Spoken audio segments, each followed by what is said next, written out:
हमारे साथ मौजूद हैं सीनियर तज्जियाकार मुनीब फारूक साहब। मुनीब फारूक साहब, बहुत शुक्रिया आपका। मुनीब फारूक साहब, मौजूदा सूरत हाल तो यह है, अभी हम जिक्र कर रहे थे इसराइली वज़ीर आज़म के बयान का। वो ईरानी अवाम के लिए ये बयान जारी कर रहे हैं कि जी कि आप निज़ाम के ख़िलाफ़ निकल आएँ, आप अपनी हुकूमत के ख़िलाफ़ निकल आएँ। तो सर, ये जो प्लान था वो तो बड़ा क्लियरली सामने आ रहा है। जी हाँ, ये एक काफ़ी गैर मामूली सूरत हाल है। अभी नेचुरली ये चीज़ असेस हो रही है कि ये मामला कहाँ जाके रुकेगा। ये बात हमें ज़हन नशीन रखनी चाहिए कि एक ऐसी सूरत हाल है जहाँ आज सुबह जो हमला इजराइल की जानिब से किया गया, वो भी एक नहायत ही गैर मामूली हमला था। देखिए, बहुत सब कुछ इन्होंने जो ईरान है उसने लूज़ किया है, बहुत कुछ लूज़ किया है। और ऐसी सूरत हाल पैदा हो गई है जिसमें कुछ ऐसी पोजीशन है जहां पर उनके पास खोने के लिए बहुत कुछ नहीं है।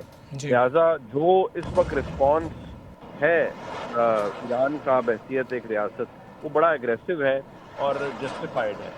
यहाँ जो एग्रेशन दिखाया गया है जिस तरह से इसराइल की जानिब से, आज सुबह फौरी तौर पर अमेरिका की जानिब से पहले कहा गया कि हम इस हमले के अंदर हमारा कोई हाथ नहीं है, जी। ये एकतरफा हमला किया गया है इसराइल की जानिब से। लेकिन उसके बाद जो अमेरिकन प्रेसिडेंट का जो मौक़िफ़ था या जो ट्वीट्स थी, उससे ज़ाहिर होता था कि उन्होंने थ्रेटन करने की कोशिश की जो ईरान है उसको बहसीत रियासत।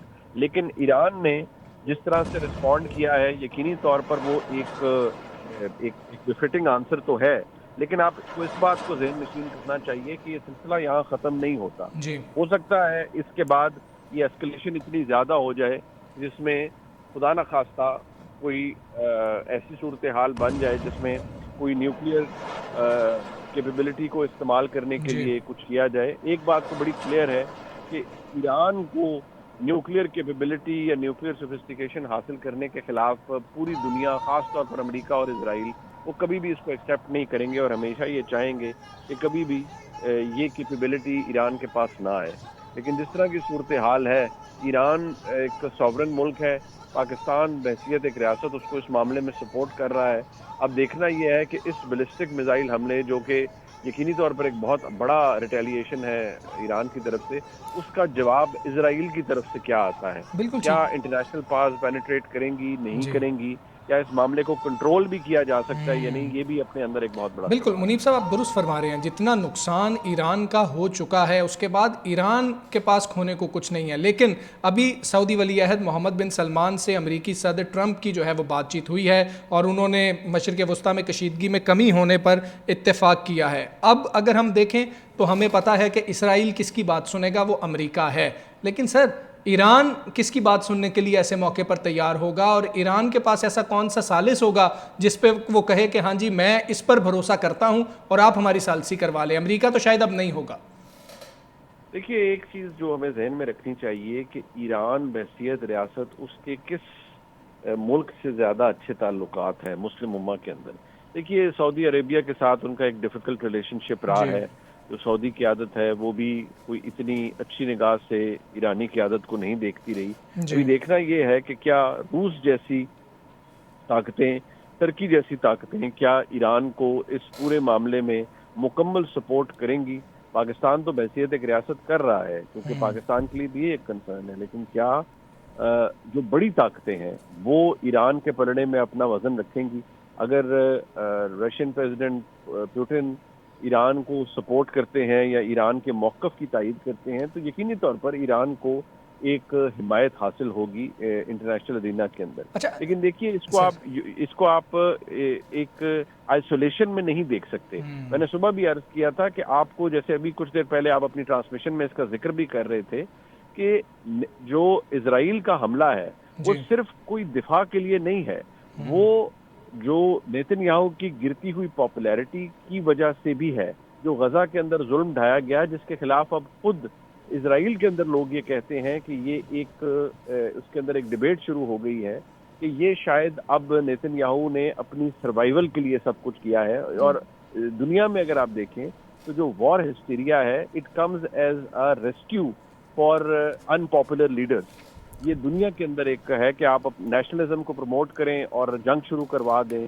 वॉर हिस्टीरिया फैला दें, तो लोगों के जहनों से जो अनपॉपुलैरिटी है किसी एक पर्टिकुलर पॉलिटिकल लीडर की, वो कुछ अरसे के लिए फेड अवे हो जाती है, गायब हो जाती है। लेकिन इस वक्त जो सूरत हाल बन चुकी है, देखिए बहुत मैसिव हमला है जो ईरान के ऊपर किया गया है। सारा दिन आप अपनी ट्रांसमिशन में इस बात को हाईलाइट करते रहे हैं कि एक मुल्क का फौजी सरबराह, जी। जो उनके रेवोल्यूशनरी गार्ड्स हैं, उनके सरबराह, फॉर्मर साइंटिस्ट जिन्होंने न्यूक्लियर प्रोग्राम डिजाइन किए, वो लोग अगर उनको एलिमिनेट एक हमले के अंदर किया जाता है, तो this is nothing short of a strategic attack on a country, on a sovereign country. तो जारी बात है, जो अब हो रहा है, देखना ये है कि क्या अमेरिकी सदर का ये थ्रेट देना कि ईरान के पास कि इजराइल के पास बहुत सोफिस्टिकेटेड वेपनरी है और बेशुमार है, और हम दुनिया की बेहतरीन वेपनरी हमारे पास है और हम उसका इस्तेमाल भी करेंगे, और फिर कुछ ऐसा होगा जो ईरान के हाथ में कुछ भी नहीं होगा। तो ये जहन में रखना चाहिए कि क्या इस पागलपन को यहाँ रोका जाएगा या ये किसी के काबू में नहीं आएगा। देखिए, इस बात को जहन में रखिए जी। कि पाकिस्तान और इंडिया के कॉन्फ्लिक्ट के अंदर पाकिस्तान बेशक तादाद एक रकबे के एतबार से एक भारत के मुकाबले में एक छोटा मुल्क है, लेकिन एक न्यूक्लियर रियासत है जिसका एक बहुत ताकतवर अफवाज का एक सेट मौजूद है। जी। बड़ी ताकतवर अल्हम्दुलिल्लाह बड़ी फौज है पाकिस्तान का एयर डिफेंस सिस्टम, जिसने दुनिया को दिखाया है कि पाकिस्तान कितना केपेबल है। ईरान को तो काफी सेटबैक हुआ है। अभी कुछ देर पहले जिस तरह आप इस बात को दिखा रहे थे, और ये नजर भी आ रहा है कि जिस तरह से ईरान का बाकायदा तौर पर ईरान के अंदर इतनी इंटेलिजेंस मोसाद की पेनिट्रेशन थी कि उन्होंने ईरान के अंदर से ऐसा इंटेल दिया कि प्रिसीजन बॉम्बिंग की गई है या प्रिसीजन अटैक्स ईरान के अंदर किए गए हैं। तो ये एक सेटबैक भी है। अब जो इस वक्त ईरान कर रहा है वो एक मेजर रिटेलिएशन है, बट द क्वेश्चन लाइज कि क्या ये यहाँ रुकेगी या एस्केलेट कर जाएगी। अच्छा मुनीब साहब, एक अहम चीज़ यहाँ पर यह भी है, जियोपॉलिटिक्स को अगर हम देखें, अगर ऐसी सूरत हाल में ईरान उभर कर सामने आता है और ऐसी कुछ सूरत हाल आती है कि वो बराबरी पे इसराइल के खड़े हो जाता है, तो अगर हम खलीजी ममालिक को देखें, मशरिक़ वस्ता में दीगर ममालिक को देखें, तो हेजमन की बात पाकिस्तान और भारत के मामले पर भी हो रही थी, तो पाकिस्तान ने बेहतरीन जवाब दिया था। फिर उस खित्ते में तो हेजमन ईरान बन के उभर आएगा, बाकियों को सूट करेगा? देखिए, ये कहना बहुत आसान है कि ईरान की हेजेमनी एस्टेब्लिश हो सकती है। देखिए, पाकिस्तान की हेजेमनी एस्टेब्लिश किस चीज़ से हुई? सबसे पहले तो इस चीज़ से कि पाकिस्तान एक न्यूक्लियर रियासत है, और सारी दुनिया को पता था कि हमने पाकिस्तान को एक ख़ास हद से ज़्यादा कोई मुल्क पुश नहीं कर सकता कि वो कुछ ऐसा हो जो बिल्कुल हालात को बेकाबू कर दे। लेकिन मसला ये है कि ईरान के पास वो सोफिस्टिकेशन अभी तक नहीं आई। आप ज़हन में रखिए कि IAEA की जो इन्वॉल्वमेंट है वो अभी भी वहाँ पर मौजूद है, चल रही है, और पूरी दुनिया ईरान को डिसवेड कर रही है कि आप ये न्यूक्लियर कैपेबिलिटी या न्यूक्लियर फैसिलिटी नहीं रख सकते, आप इसके बदले कोई हमसे कोई बड़ी साइजेबल डील ले लीजिए, कुछ कर लीजिए। वही चीज़ें जो पाकिस्तान को एक ज़माने में 1998 में ऑफर की गई थी।